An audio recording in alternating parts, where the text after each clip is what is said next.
No sé si ustedes en algún momento han recibido un billete falso. ¿Alguien en sus finanzas personales o en su empresa han recibido un billete falso? Imagínense que hace como 1 o 2 años más o menos, aquí en la iglesia del Faro recibimos un billete falso en la ofrenda. En serio, sí. De pronto fue uno de ustedes que mi Dios se lo pague, ¿sí? No, pero no sabíamos qué hacer. La tesorera, la secretaria Wendy, ella me lo mostró y dijo, pastor, pues yo no sé qué hacer con esto, porque estos 20,000 o 50,000, no me acuerdo cuánto fue, 50,000, sí, fue Ernesto que dio ese billete, sí.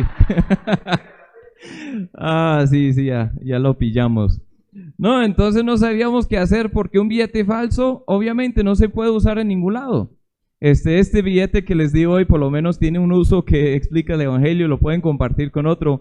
Pero entonces los billetes falsos tienen un paralelo en la historia que vamos a ver hoy, porque hay muchos evangelios falsos, pero en verdad solo hay un evangelio, y hay muchas personas que pretenden compartir un evangelio que no es evangelio, es como un billete falso, es algo que realmente no tiene valor ninguno. Hoy vamos a estar en el libro de Gálatas. Hace 8 días comenzaron esta serie aquí en el Faro y me encanta este libro, porque este libro tiene como tema principal la libertad en el evangelio, la unicidad del evangelio, que no hay que volver atrás a otro evangelio o no hay que volver a la esclavitud cuando estamos ya libres. Podemos vivir en esa libertad de Dios.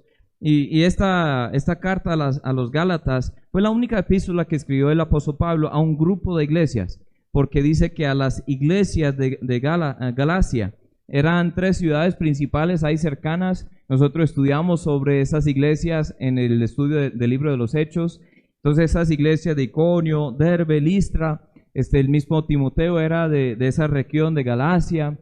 Entonces ahí Pablo escribe esta carta, fue la primera de muchas epístolas que escribiría, pero él tiene como una actitud un poco fuerte, una disposición fuerte en esta carta. ¿Por qué? Está molesto porque los de Galacia habían vuelto a otro evangelio, habían tragado la mentira de un mensaje combinado de Jesús más Cristo más obras, Cristo más ley para nuestra salvación, y no es así, es Cristo y solo Cristo.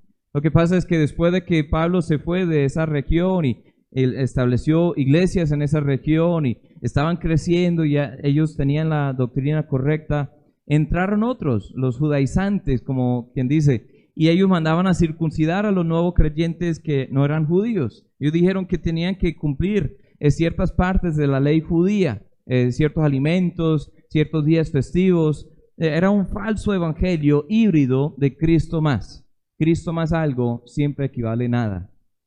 Cristo más algo siempre es nada. No es el evangelio, porque Cristo no comparte su gloria con nadie. Si es Cristo más mis obras, no soy salvo. Si es Cristo más mi tradición, no soy salvo. Si es Cristo más otras cosas supersticiosas, no es el evangelio. Y ese es el mensaje que Pablo presenta aquí a los Gálatas. Entonces aquí como clave para entender, solo hay un evangelio y ese evangelio es la clave para toda la vida cristiana. Deberíamos aprender como cristianos a identificar el verdadero evangelio. Deberíamos determinar vivir en ese evangelio y también comprometernos a compartir ese evangelio con otras personas. Ahora con ese contexto vamos a Gálatas capítulo 1 versículo 6. Dice así la palabra de Dios: Estoy maravillado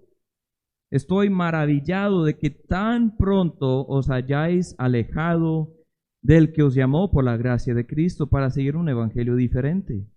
No que haya otro, sino que hay algunos que os perturban y que quieren pervertir el evangelio de Cristo. Mas si aún nosotros, o un ángel del cielo, os anunciare otro evangelio diferente del que os hemos anunciado, sea anatema.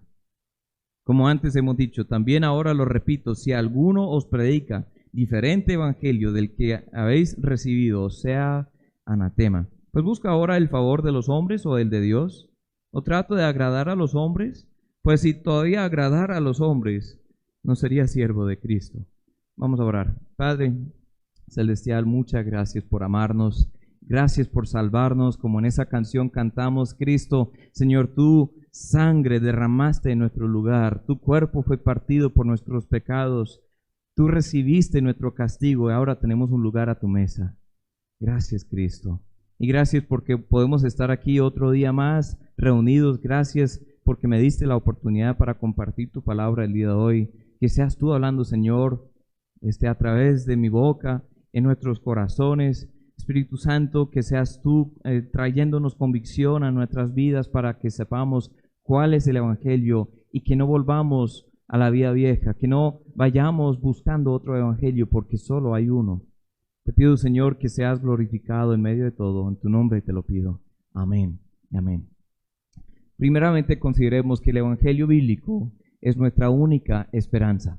El Evangelio bíblico es nuestra única esperanza. El versículo 6 y 7, Pablo dice, estoy tan maravillado que han vuelto a otro evangelio, han recibido otro evangelio, pero no hay otro.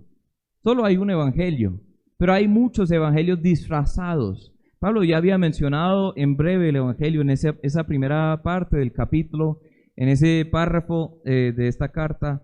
Dice, Cristo se dio a sí mismo por nuestros pecados para librarnos del presente siglo malo. Versículo 4, que Cristo se dio a sí mismo.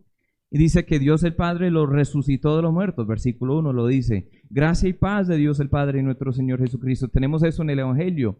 Dice en el versículo 3. A Él sea gloria por los siglos de los siglos. Es el fin del Evangelio. Versículo 5. Entonces ya había resumido el Evangelio. Pero de una vez dice, ustedes han tragado otro mensaje, que no es el Evangelio. Y solo hay un Evangelio. Dios quiere que cada cristiano sepa reconocer el Evangelio auténtico, el único Evangelio bíblico y verdadero. El Evangelio es la base de todo. Si este fundamento está mal, todo está mal. Esta casa tiene bases. Y si las bases están mal, realmente no importa lo que uno construya por encima, pues bonito que sea, un día se va a caer. ¿Sí o no?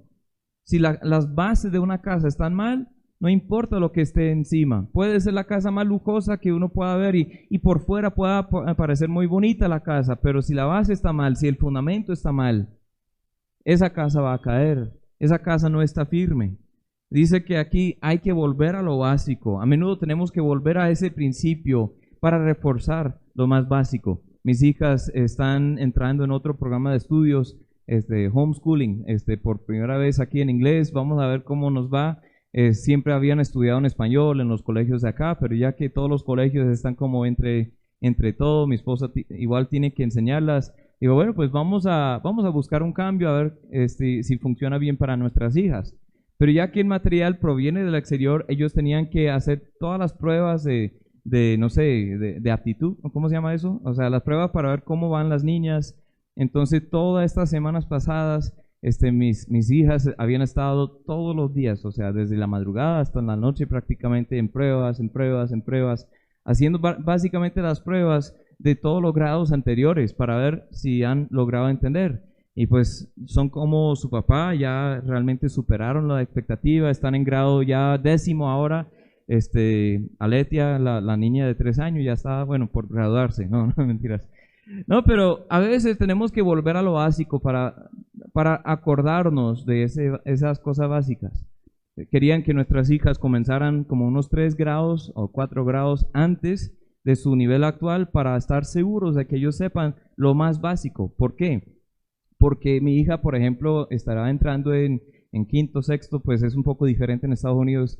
Están en 6º aprendiendo un poco de álgebra y otras cosas que X más esto, y pues hay letras en matemáticas, imagínense, ¿quién inventó eso? ¿Sí?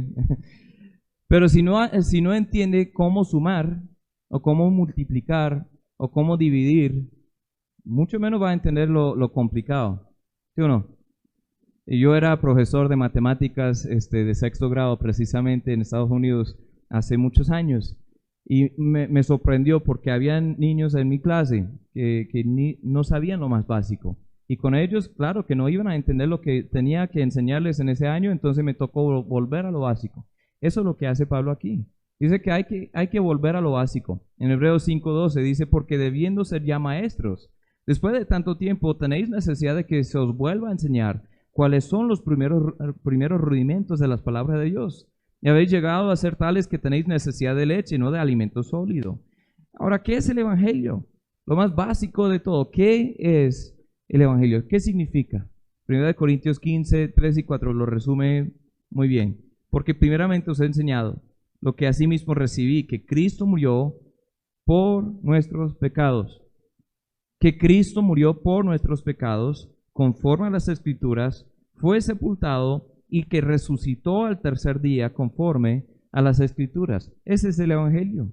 Cristo murió por mí, fue sepultado y resucitó para salvarme.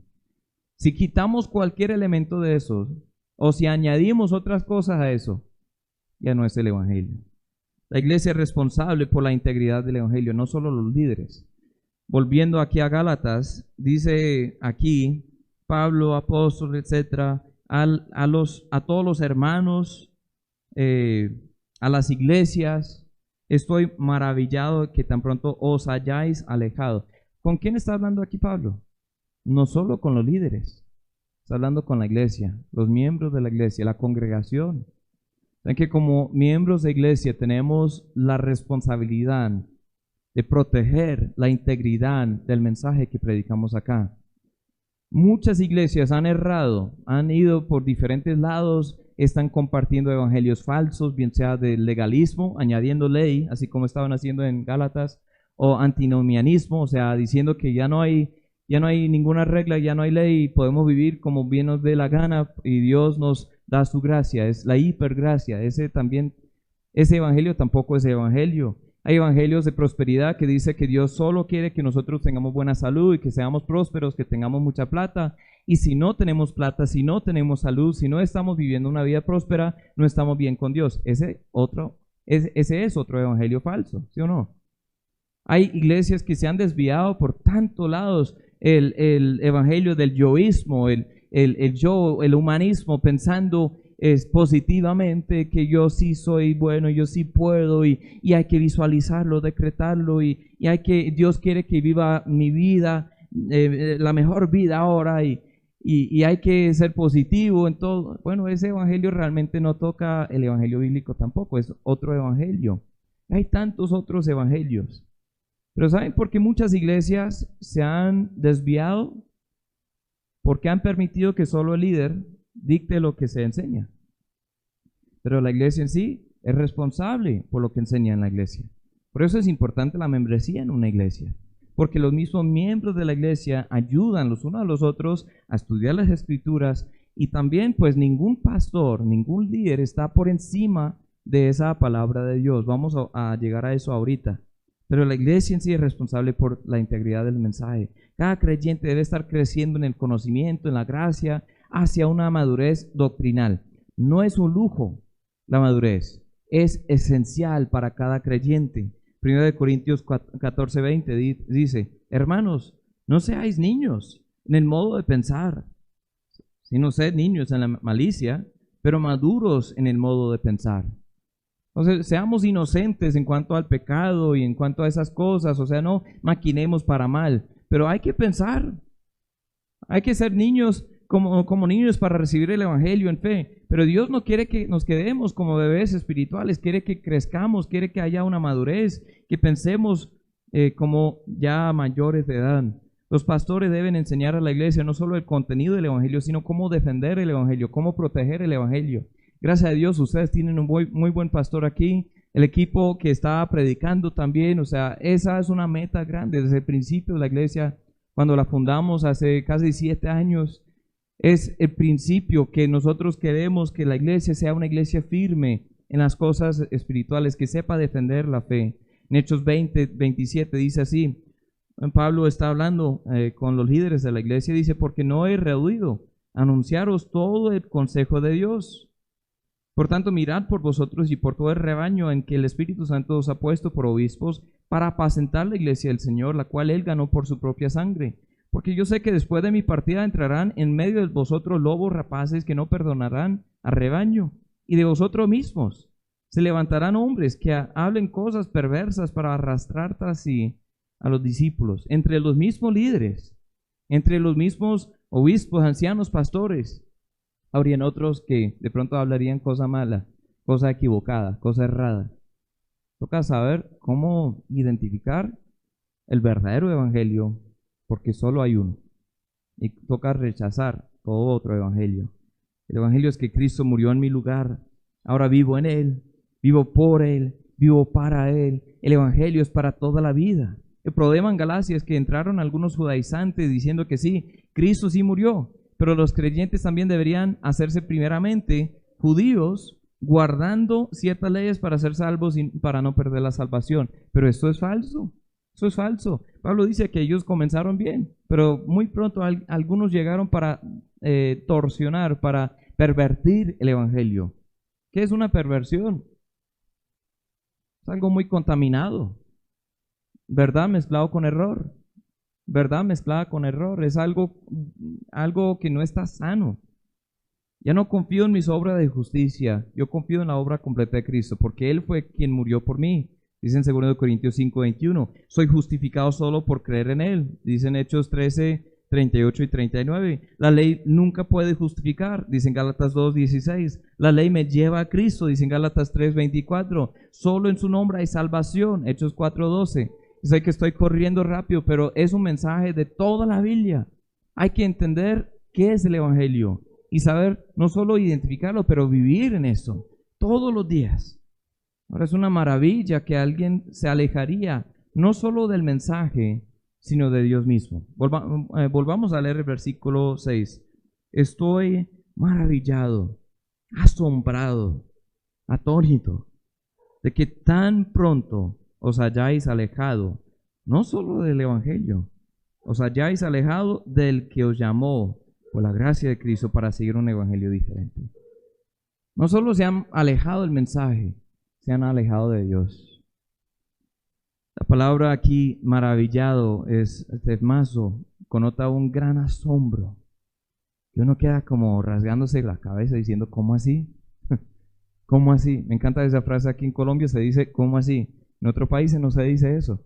Pero ¿cómo así? Eso es lo que está diciendo Pablo. ¿Cómo así que ustedes están alejándose de Dios? ¿Cómo así que están creyendo otro mensaje que no es el evangelio? ¿Cómo así que están viviendo así, habiendo comenzado bien? Es asombroso que alguien se quiera alejar del evangelio, pero es aún más asombroso que se quiera alejar de Dios, el que nos llamó. Santiago 4, los animo a que lo lean del versículo 1 al 11. Habla del pueblo de Dios y dice que, bueno, esas guerras, esos pleitos, esas codicias, esas cosas en ustedes, ¿de dónde provienen de eso? Del interior. Que uno comienza a alejarse de Dios y a alejarse de Dios y a hacerse amigo del mundo y se hace así, enemigo de Dios. Pero dice que ese espíritu que Él ha hecho morar en nosotros nos anhela celosamente. ¿Qué quiere decir eso? Que Dios quiere que compartamos una cercanía con Él, una relación cercana, una intimidad con Él. Pero dice, acercaos a Dios, versículo 8. Y Él se acercará a vosotros, pecadores, limpiad las manos, vosotros los de doble ánimo, purificad vuestros corazones. Ahí habla del arrepentimiento, de volver a Dios. Algunos de nosotros de pronto estamos tan alejados de Dios por contaminar el mensaje, por creer cosas que Dios nunca dijo. No volvamos a depender de lo bueno que somos. No volvamos a depender de lo bueno que hacemos. Debemos considerar nuestro mejor como menos que nada. Lo mejor que tenemos como menos de nada. Y así Dios pueda darnos lo que sí es de valor y su gracia. Pablo lo dijo de esta forma en Filipenses 3, del 7 al 9. Pero cuántas cosas eran para mi ganancia, las he estimado como pérdida por amor de Cristo. Y ciertamente aún estimo todas las cosas como pérdida por la excelencia del conocimiento de Cristo Jesús, mi Señor, por amor del cual lo he perdido todo. Lo tengo por basura para ganar a Cristo y ser hallado en Él, no teniendo mi propia justicia que es por la ley, sino la que es por la fe de Cristo, la justicia que es de Dios por la fe. Yo tenía antes muchas cosas de que jactarme, pero ya no. Dijo en 1 Timoteo, Cristo vino para salvar a los pecadores, de los cuales yo soy el primero. Yo no merezco la gracia de Dios. El Evangelio nos enseña quiénes somos, pero todo lo que es Dios y todo lo que da Dios. Y si en algún momento nos encontramos jactándonos en el Evangelio, no tenemos el Evangelio correcto. Por eso mezclar la ley, mezclar obras con el Evangelio, no solo contamina el Evangelio, anula el Evangelio. Porque si yo tengo de qué jactarme, estoy creyendo un mensaje falso. ¿Están conmigo esta mañana? La gracia es el camino a la vida, pero también es el camino de la vida cotidiana. La gracia es el camino a la vida eterna, pero también es el camino de la vida cristiana. Importante que entendamos eso, porque fuimos salvos por gracia, por medio de la fe. Eso es lo que dice en Efesios 2, ¿cierto? Somos salvos por gracia, por medio de la fe, no de nosotros, no por obras para que nadie se gloríe. Somos hechura suya, creados en Cristo Jesús para buenas obras. Dios preparó esas obras de antemano para que anduviésemos en ellas, pero siempre es por gracia, por medio de la fe. En Colosenses 2, 6 al 10 dice, por tanto, de la manera que habéis recibido al Señor Jesucristo, andad en Él, arraigados, sobreedificados en Él, confirmados en la fe, así como habéis sido enseñados, abundando en acciones de gracias. Todos los días, abundando más y más, diciendo, Señor, gracias. Gracias, Cristo, que puedo estar aquí. No jactándonos, no pensándonos, o sea, ya como hemos alcanzado algún nivel de super espiritualidad. No, Señor, es por tu gracia. Siempre es por tu gracia. Ahora quiero vivir en esa gracia.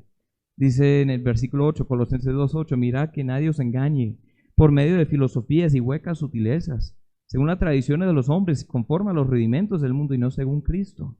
Porque en Él habita corporalmente toda la plenitud de la deidad. Vosotros estáis completos en Él, que es la cabeza de todo principado y potestad. Solo hay un evangelio, debemos saber identificarlo. Solo hay un evangelio, debemos saber vivir en ese evangelio. Número 2, no existe otra autoridad aparte del evangelio de Cristo. No existe otra autoridad aparte del evangelio de Cristo, el mensaje del Señor. Volvamos a Gálatas capítulo 1, versículos 7 al 9. Dice, no que haya otro, sino que hay algunos que os perturban.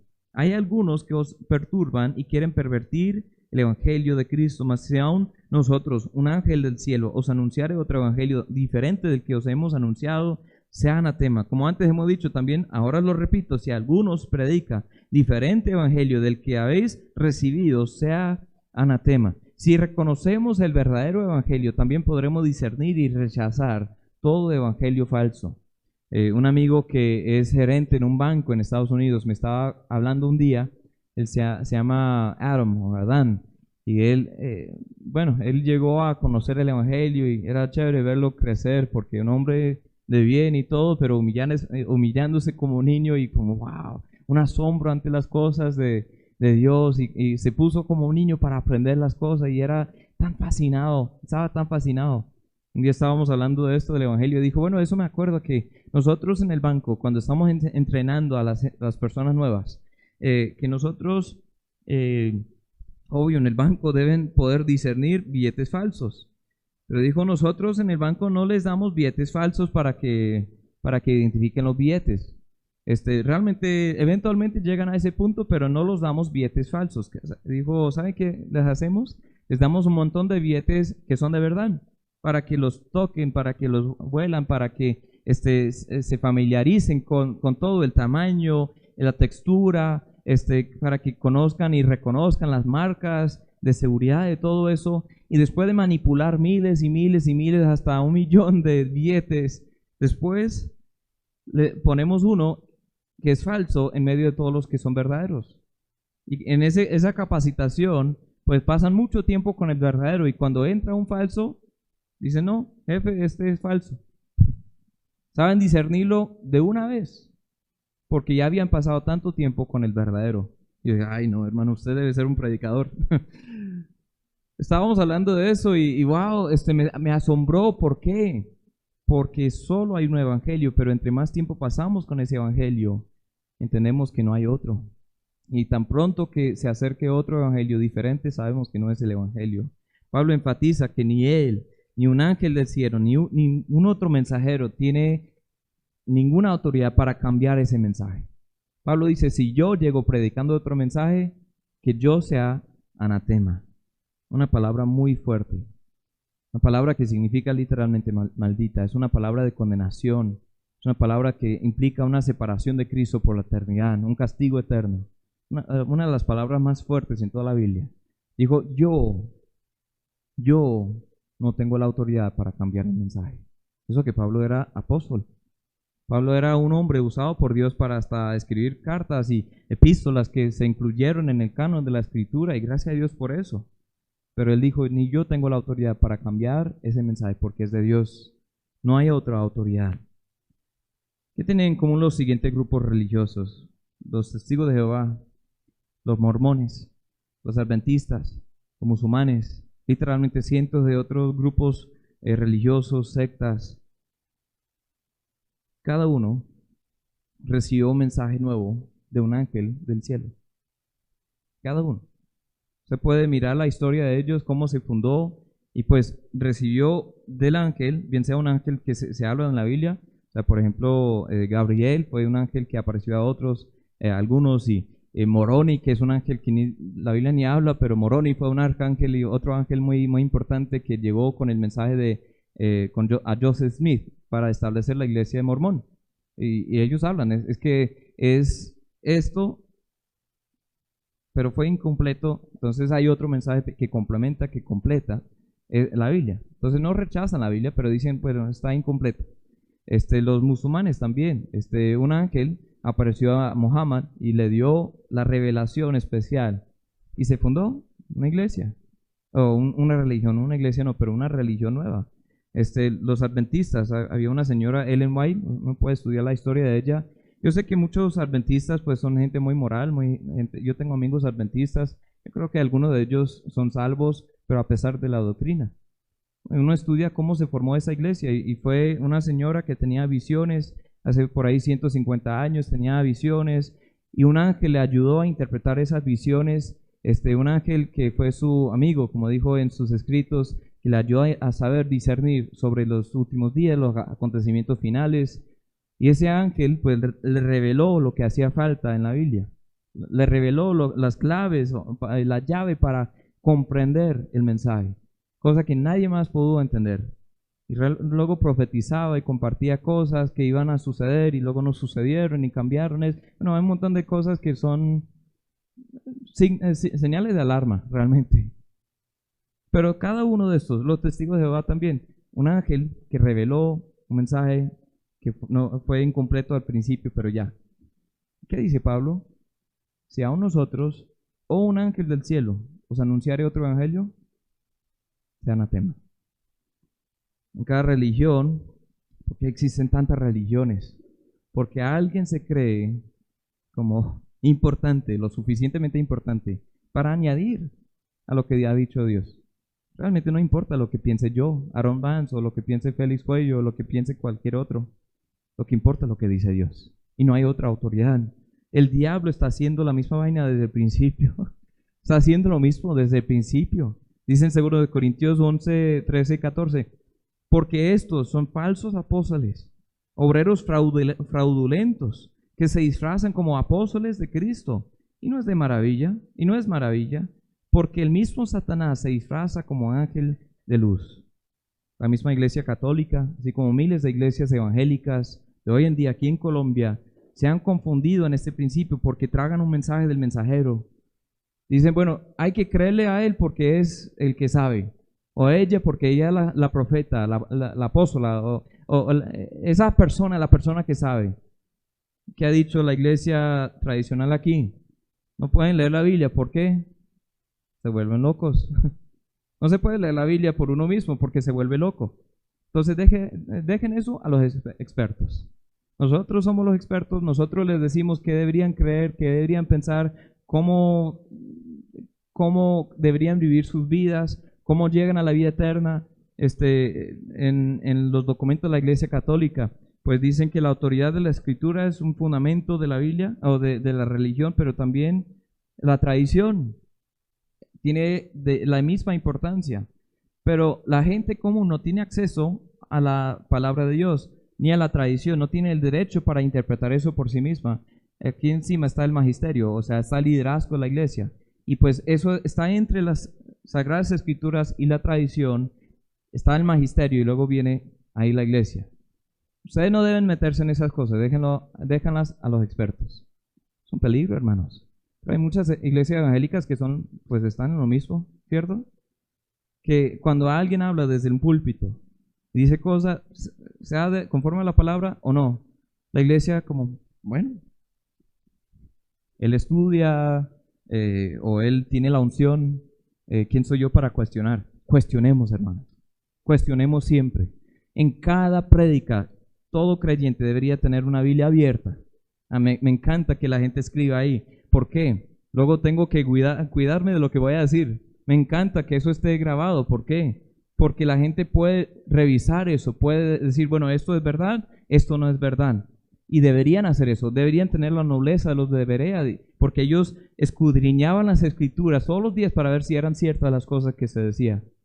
Entonces, bueno, debemos tener esa autoridad, es la palabra de Dios, lo que nos muestra el camino de la salvación, de santificación, de servicio. Cristo dijo en Juan 5:39, escudriñad las escrituras porque a vosotros os parece que en ellas tenéis la vida eterna, ellas son las que dan testimonio de mí, y no queréis venir a mí para que tengáis vida. Estaba hablando de la gente religiosa. Digo, todo eso habla de mí, todo eso confirma el mensaje que estoy hablando, confirma mi identidad. Segundo de Timoteo 3:15 al 17, habla de la importancia de la escritura porque nos hace sabio para la salvación y para también vivir la vida cristiana. Es más grande y relevante que nuestras propias experiencias. Pedro dijo en 2 de Pedro 1, del 16 al 21, que bueno, nosotros vimos a Cristo en su gloria, oímos con nuestros oídos la voz del cielo que dijo, mi hijo amado en quien tengo complacencia. Nosotros vimos esa transfiguración, estábamos con Él. Todas esas cosas que son experiencias. Y luego dice, y nosotros tenemos también, versículo 19, la palabra profética más segura, a la cual hacéis bien en estar atentos. Toda esa experiencia es buena, pero lo más seguro es lo que está escrito. Lo más seguro. ¿Y quién dijo eso? Pedro. Él andaba con Cristo. Digo, yo tengo la experiencia de andar con Cristo. Pero ¿qué más seguro que andar con Cristo físicamente? Es ver esto. La palabra escrita más segura. Es nuestro aliado en medio de la tentación. Mateo 4, cuando Satanás vino a Jesús para tentarlo. Los primeros 10 versículos ahí. Siempre que el diablo llegó para atacar, para tentarlo, ¿cómo respondía Cristo? Escrito está, escrito está. Es más, el diablo mismo llegó diciendo, bueno, también ahí está escrito que te podría lanzar y los ángeles mismos se van a encargar de ti. O sea, ¿no quieres hacer eso? Bueno, lánzate aquí del pináculo del templo y eso será divertido, esa experiencia. Oye, imagínense que entonces todos los ángeles del cielo van a ayudarte a caer con mucho estilo, ¿sí? No vas a llegar ahí sobre esas peñas, no, oh, Señor, tú puedes tener esa experiencia. Satanás usó la escritura y que dijo, Cristo, escrito está. Hay gente que va a usar la escritura para predicar un evangelio diferente. Aquí llegan, a veces los mismos domingos, llegan a la puerta aquí de la iglesia diciendo, aquí venimos para hablar del paraíso, de Jehová, de esas cosas, de las cosas de la Biblia, de los 144,000, de esto, lo otro. Bueno, a mí me gusta hablar con esas personas y usan la Biblia, pero ellos no conocen la Biblia.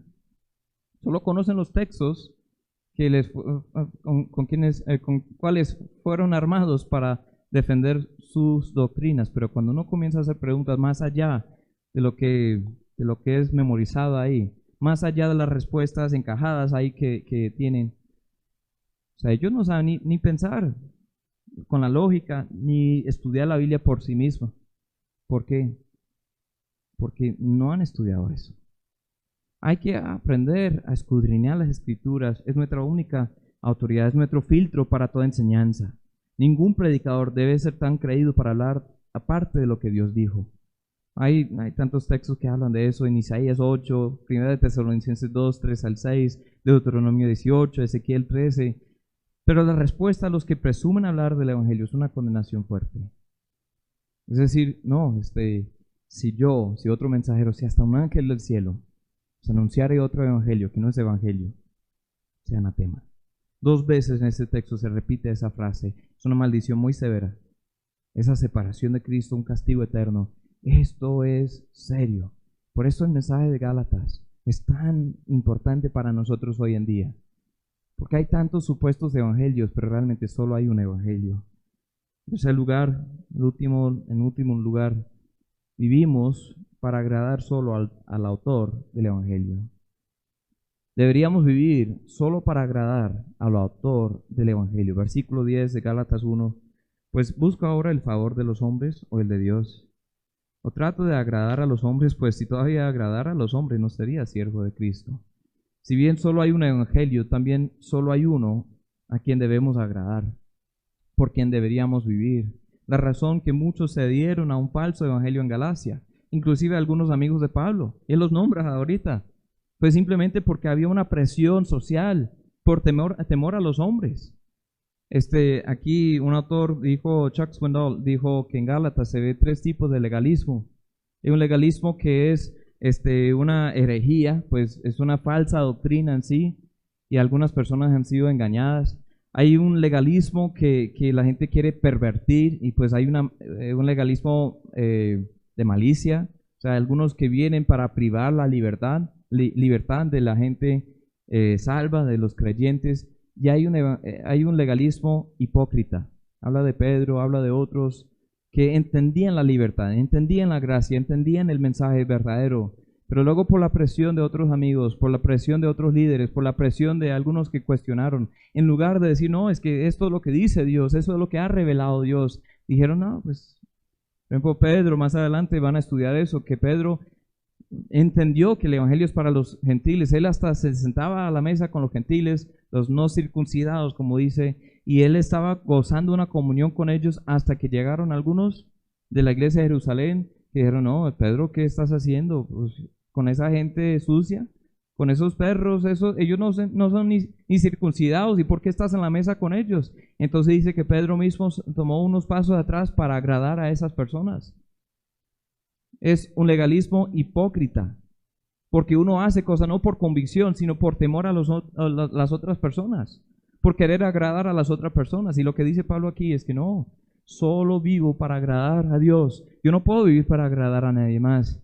Si quisiera agradar a todo el mundo, pues yo no estaría en ese trabajo. Yo no estaría predicando el evangelio, yo no sería siervo de Cristo. ¿Por qué? Las personas nunca van a aprobar al 100% todo lo que hago, pero yo no vivo para agradar a esas personas, vivo para agradar a uno. Vivamos así, de esa forma, amén. La razón que muchos se dieron era esa presión. Tú y yo tenemos que determinar de una vez para quién vamos a vivir. Si vivo para agradar a mí mismo, eso me llevará a una vida de lujuria, egocentrismo, el yo. Si vivo para agradar al mundo, eso me llevará en contra de la voluntad de Dios.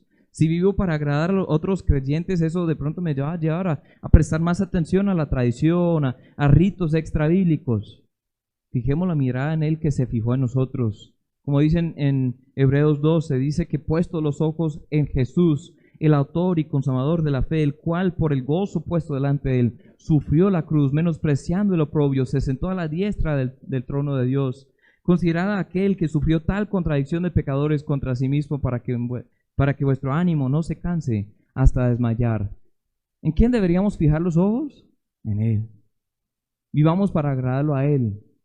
Porque si yo quiero agradar primeramente a mi esposa, a mis amigos, aquí mis hermanos, a otros pastores, otros misioneros, o en la política, voy a cambiar lo que creo, voy a cambiar el mensaje, voy a cambiar mi aplicación de ese mensaje, porque de pronto no va a estar siempre bien, no voy a estar bien con los demás si sigo esa vida.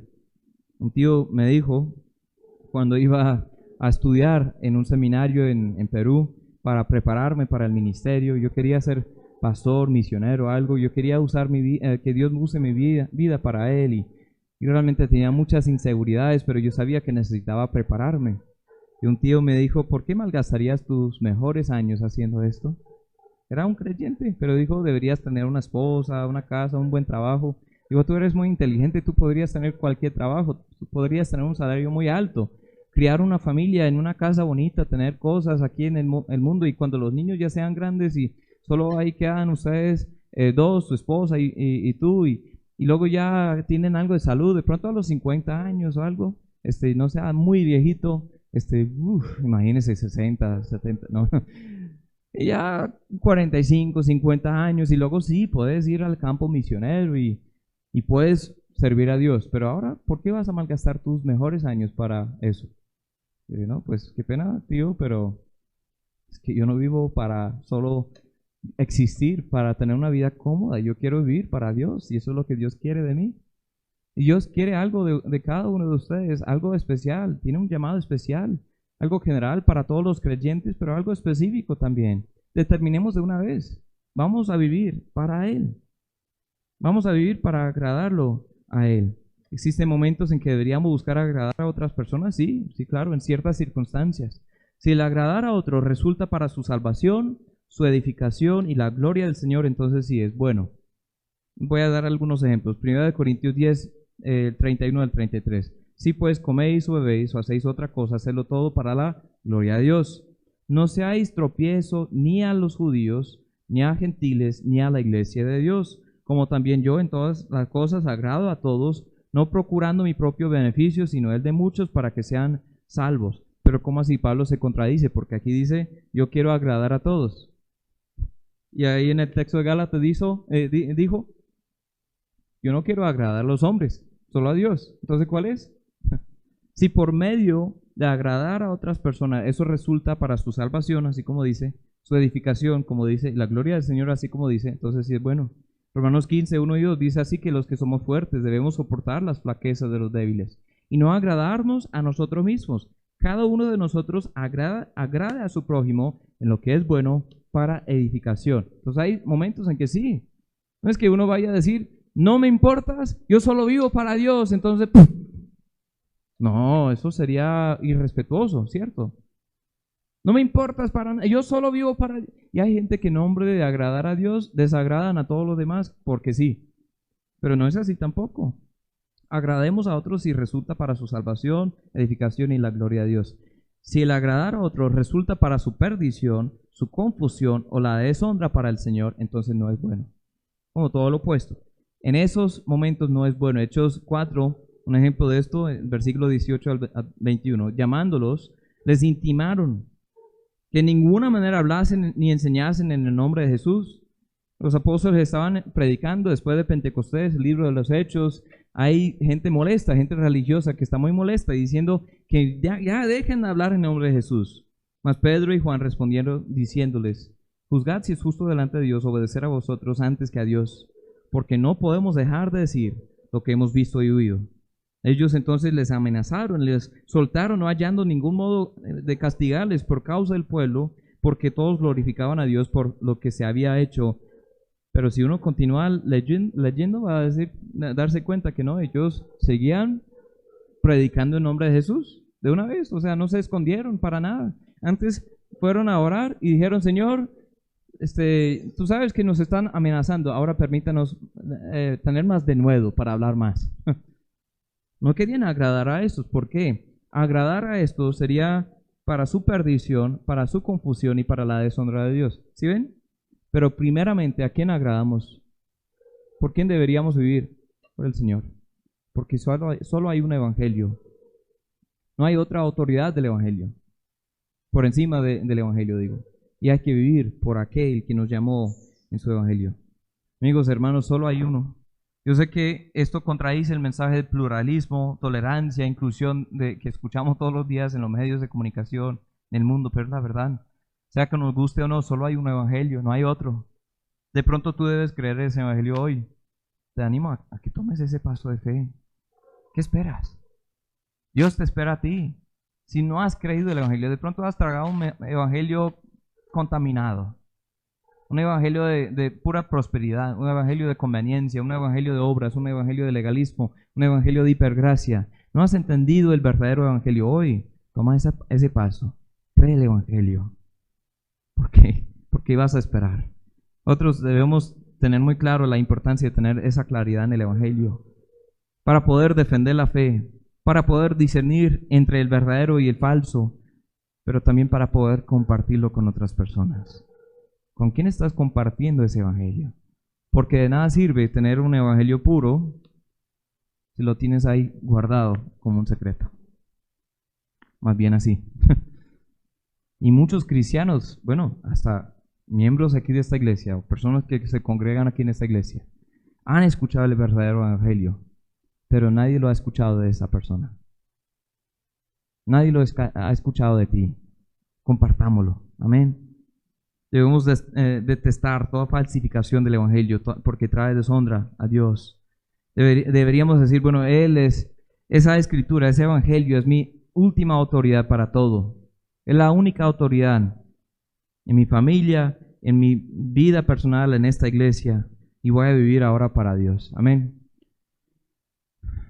Vamos a orar. Y en ese tiempo no solo quiero que piensen ahora en el almuerzo, yo quiero que todos nosotros revisemos, examinemos nuestros corazones a ver si hemos creído el evangelio. Y luego a vivir en eso. A no dejar que nada ni nadie nos desvíe de ese mensaje. Padre, muchas gracias por amarnos, gracias por compartirnos este hermoso mensaje. Señor, tú eres digno de recibir toda la honra, el poder, la gloria. Nos salvaste, Señor, a nosotros, no nosotros a nosotros mismos. Es por tu gracia que podemos estar aquí. Yo te pido que en esa gracia aprendamos a vivir diariamente, todos los días, no volviendo a la carne, no volviendo a la esclavitud, no volviendo al pecado, no volviendo a agradar a los hombres, sino creciendo en esa gracia, puestos los ojos en el Señor Jesús, nuestro Salvador. Que seas tú glorificado, en tu nombre te lo pido. Amén.